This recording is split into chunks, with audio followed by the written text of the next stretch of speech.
Hello friends, ಇವತ್ತಿನ ಸಂಚಿಕೆಯಲ್ಲಿ ಏನಾಯಿತು ಅಂತ ನೋಡ್ಕೊಂಡು ಬರೋಣ ಬನ್ನಿ. ಏನು ಮಾಡ್ತಿದ್ಯಾ, ಅವನ್ನ ಬಿಡು ಅವನನ್ನು ಅಂತ ಮಹೇಶ್ವರಿ ಕೂಗ್ತಾರೆ. ಆಗ ಏಯ್, ಯಾವನು ನನ್ನ ದಾರಿಗೆ ಅಡ್ಡ ಬರೋ ಹಾಗಿಲ್ಲ, ಒಬ್ಬೊಬ್ಬರನ್ನ ಅಡ್ಡಡ್ಡ ಸೀಳಾಕ್ಬಿಡ್ತೀನಿ, ಹುಷಾರ್ ಅಂತಾನೆ ಮಹಾದೇವ ಕೋಪ ಮಾಡ್ಕೋಬೇಡ್ವೋ, ಕಿಟ್ಟಿ ಮಾಡಿದ್ದು ತಪ್ಪಲ್ಲ, ಪುಣ್ಯದ ಕೆಲಸ, ನಿನ್ನ ತಂಗಿ ಮರ್ಯಾದೆ, ನಿನ್ನ ತಾಯಿ ಪ್ರಾಣ ಉಳಿಸೋದಕ್ಕೋಸ್ಕರ ಅವನು ಇಷ್ಟ ಇಲ್ಲ ಅಂದರೂ ಪಂಚಮಿ ಕುತ್ತಿಗೆಗೆ ತಾಳಿ ಕಟ್ಟಿದ್ದಾನೆ ಕಣೋ ಅಂತಾರೆ ಮಹೇಶ್ವರಿ. ಮರ್ಯಾದೆ ಉಳಿಸಿದ್ನ ಈ ನನ್ನ ಮಗನ ಅಂತ ಕಿಟ್ಟಿ ಕಾಲರ್ ಪಟ್ಟಿನ ಹಿಡ್ಕೊಂಡು, ಏನು ನಮ್ಮನೆ ಮರ್ಯಾದೆ ಉಳಿಸಿದ್ಯಾ ನೀನು? ನಿನಗೆ ಮರ್ಯಾದೆ ಉಳಿಸೋದಕ್ಕೆ ನನ್ನ ತಂಗಿ ಜೀವನನೇ ಬೇಕಾಗಿತ್ತಾ ಅಂತಾನೆ ಮಹಾದೇವ. ನೋಡು ಮಹಾದೇವ, ನಿನ್ನ ಸಿಟ್ಟು ನಮಗೆ ಅರ್ಥ ಆಗ್ತೈತೆ, ತಾಳಿ ಕಟ್ಟಿದ ಮೇಲೆ ಮುಗೀತು ಬಿಡು.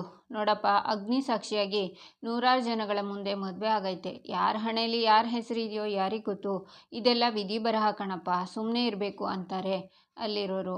ಯಾವ ವಿಧಿ ಬರಹನೂ ಇಲ್ಲ, ಈ ಮದುವೆನ ನಾನು ಒಪ್ಪಕ್ಕಿಲ್ಲ, ನನ್ನ ತಂಗಿನೂ ಒಪ್ಪಕ್ಕಿಲ್ಲ, ಈ ನನ್ನ ಮಗನ ಇವತ್ತು ಸಾಯಿಸದೆ ಬಿಡೋದಿಲ್ಲ ಅಂತ ಮತ್ತೆ ದೀಪ ತಗೊಂಡು ಹೊಡೆಯೋಕೆ ಹೋಗ್ತಾನೆ ಮಹಾದೇವ.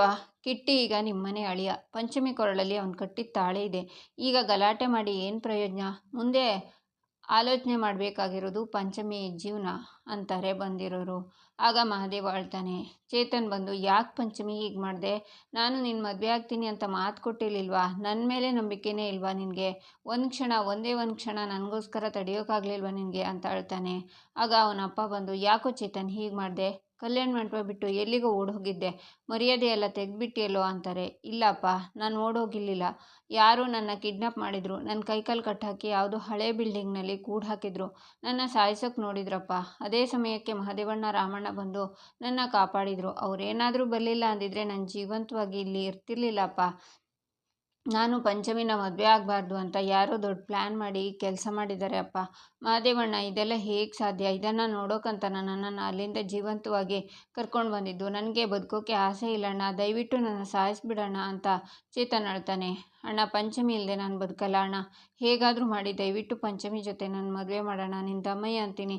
ಅಪ್ಪ ಅಮ್ಮ, ನೀವು ಯಾಕೆ ಹೀಗೆ ನಿಂತಿದ್ದೀರಾ? ನಂದೇನೂ ತಪ್ಪಿಲ್ಲ ಅಪ್ಪ, ನಾನು ಯಾವ ತಪ್ಪು ಮಾಡಿಲ್ಲಪ್ಪ, ನಾನು ಪಂಚಮಿನ ಬಿಟ್ಟು ಹೋಗಿಲ್ಲ, ಹಾಗಂತ ಅತ್ತೆ ಹತ್ರ ಮಾತಾಡಿ ಅವ್ರ ಹತ್ರ ಬೇಡ್ಕೊಳ್ಳಿ ಅಪ್ಪ, ನನ್ನ ಪ್ರೀತಿನ ದಯವಿಟ್ಟು ಮಾಡಬೇಡಿ ಅಪ್ಪ, ಪಂಚಮಿನ ನನ್ನ ಜೊತೆ ಮದುವೆ ಮಾಡಿಕೊಡಿ ಅಂತ ಕೇಳಿ ಅಪ್ಪ, ತಡವಾಗಿ ಬಂದಿರೋದಕ್ಕೆ ನನಗೇನಾದರೂ ಶಿಕ್ಷೆ ಕೊಡಿ, ಆದರೆ ಪಂಚಮಿನ ಬಿಟ್ಟಿರಬೇಕು ಅಂತ ಮಾತ್ರ ಹೇಳಬೇಡಿ ಅಪ್ಪ. ಅತ್ತೆ, ನಾನು ಪಂಚಮಿನ ಮದುವೆ ಆಗಬೇಕು ಅಂತ ನಿಮ್ಗೆ ತುಂಬ ಆಸೆ ಇಟ್ಟಿದ್ರಿ ಅಲ್ವಾ? ಈಗ ನೋಡಿ, ಬೇರೆ ಯಾರು ಅವ್ರ ಜೀವನ ಕಿತ್ಕೊಂಡಿದ್ದಾರೆ, ದಯವಿಟ್ಟು ಮದುವೆ ಮಾಡಿಕೊಡಿ ಅತ್ತೆ, ಪ್ಲೀಸ್ ಮಹಾದೇವಣ್ಣ, ನೀವಾದರೂ ಹೇಳೋಣ, ಮದುವೆ ಮಾಡ್ಕೊಳ್ಳೋಕೆ ಹೇಳೋಣ ಅಂತಾನೆ ಚೇತನ್. ಆಗ ಮಹೇಶ್ವರಿ, ಸಾಕು ನಿಲ್ಲಿಸೋ ನಿನ್ನ ಡ್ರಾಮನ, ಇದೆಲ್ಲ ಆಗಿದ್ದು ನಿನ್ನಿಂದಾನೆ, ಮದುವೆ ಮಂಟಪದಿಂದ ಓಡಿ ಹೋಗುವಾಗ ಎಲ್ಲಿ ಹೋಗಿತ್ತು ನಿನ್ನ ಮರ್ಯಾದೆ? ಈಗ ಬಂದುಬಿಟ್ಟು ಕಿಡ್ನಾಪ್ ಅದು ಇದು ಅಂತ ಸುಳ್ಕತೆ ಕಟ್ತಿದ್ಯಲ್ಲ, ನಿನ್ನ ನಾಟಕ ನೋಡೋದಕ್ಕೆ ಇಲ್ಲಿ ಯಾರೂ ಟಿಕೆಟ್ ತೊಗೊಂಡು ಕೂತಿಲ್ಲ ಅಂತಾರೆ ಮಹೇಶ್ವರಿ.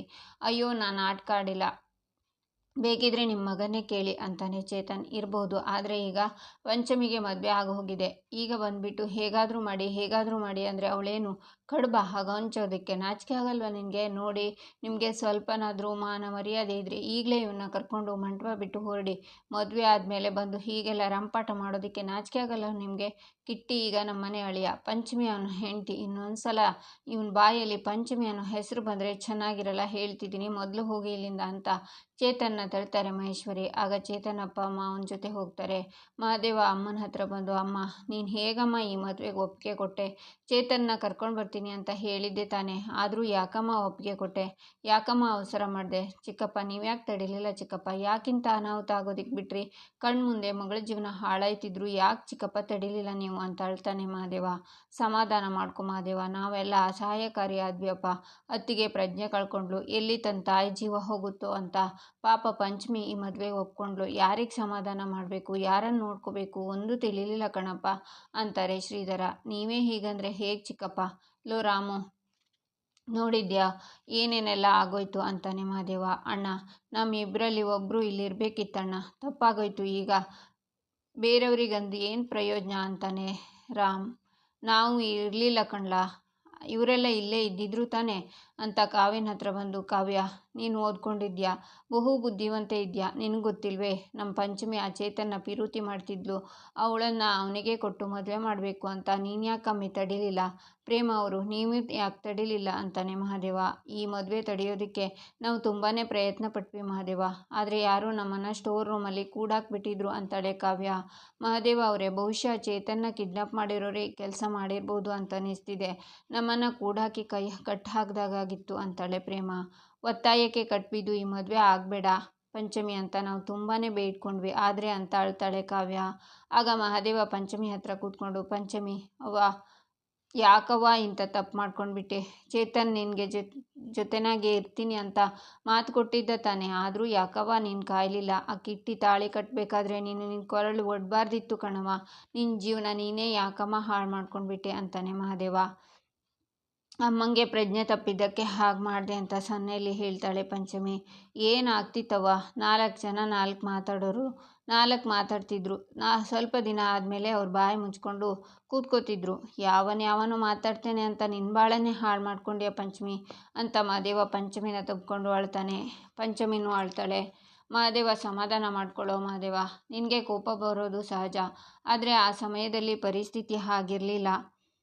ಅಕ್ಕ ಮೂರ್ಛೆ ಬಿದ್ದಿದ್ದನ್ನು ನೋಡಿ ನಾವೆಲ್ಲ ಎದೆ ಹೊಡ್ಕೊಂಡು ಕೂತಿದ್ವಿ. ಊರ ಜನ ಎಲ್ಲ ತಲೆಗೊಂದು ಮಾತಾಡ್ತಿದ್ರು. ನಮ್ಮ ಮನೆ ಮಾನ ಮರ್ಯಾದೆ ಬೀದಿ ಪಾಲಾಗಿತ್ತು. ಬಹುಶಃ ಮುಹೂರ್ತ ಮೀರೋವರೆಗೂ ಕಾಯ್ಕೊಂಡು ಕೂತಿದ್ರೆ ಅಕ್ಕ ಅಥವಾ ಪಂಚಮಿ ಇಬ್ಬರಲ್ಲಿ ಒಬ್ಬರು ಇವತ್ತು ಜೀವಂತವಾಗಿ ಇರ್ತಿರ್ಲಿಲ್ಲ. ಈ ಮದುವೆನ ಆ ದೇವರೇ ಬರ್ದು ಕಳಿಸಿದ್ದ ಅಂತ ಕಾಣುತ್ತೆ. ಆಗೋಗಿದ್ದನ್ನು ಯಾವತ್ತೂ ಬದಲಾಯಿಸೋಕ್ಕೆ ಆಗಲ್ಲ. ಕಿಟ್ಟಿ, ನಿನ್ನ ತಂಗಿನ ಕಣ್ಣಲ್ಲಿ ಕಣ್ಣಿಟ್ಕೊಂಡು ನೋಡ್ಕೋತಾನೆ. ಅವನು ಈಗ ನಮ್ಮನೆ ಮಗನಾಗಿ ಉಳಿದಿಲ್ಲ, ನಮ್ಮನೆ ಅಳಿಯ ಆಗಿದ್ದಾನೆ. ತಾಳಿ ಕಟ್ಟು ಶಾಸ್ತ್ರ ಮುಗ್ದೋಗಿದೆ, ಮುಂದಿನ ಶಾಸ್ತ್ರ ಮುಂದುವರ್ಸೋಣ. ಮಹಾದೇವ, ಪುರೋಹಿತರೆ, ಶಾಸ್ತ್ರನ ಅರ್ಧದಲ್ಲೇ ನಿಲ್ಲಿಸೋದು ಅಪಶಕುನ ಆಗುತ್ತೆ, ಮದುಮಕ್ಕಳಿಗೆ ಭವಿಷ್ಯದಲ್ಲಿ ಒಳ್ಳೆಯದಾಗಲ್ಲ. ದಯವಿಟ್ಟು ಎಲ್ಲ ಶಾಸ್ತ್ರನೂ ಮುಂದುವರಿಸಿ ಅಂತ ಮಹೇಶ್ವರಿ ಆಳ್ತಾ ಕೈ ಮುಗಿತಾರೆ. ನಂತರ ಪುರೋಹಿತರು ಪಂಚಮಿ ಸೀರೆ ಮತ್ತು ಹುಡುಗನ ಶಲ್ಯನ ಗಂಟು ಹಾಕಿ, ಕಿಟ್ಟಿಯವರೇ, ಇದು ಬ್ರಹ್ಮಗಂಟು, ಇದು ಬ್ರಹ್ಮನೇ ನಿಗದಿ ಮಾಡಿರುವಂಥ ಗಂಟು. ವಧುವರರು ಕೈ ಹಿಡ್ಕೊಂಡು 3 ಪ್ರದಕ್ಷಿಣೆ ಹಾಕಿ ಅಂತಾರೆ. ಹಿಡ್ಕೋ ಪಂಚಮಿ ಅಂತಾನೆ ಕಿಟ್ಟಿ. ಪಂಚಮಿ ಕೈನ ಹಿಡ್ಕೊಳಲ್ಲ.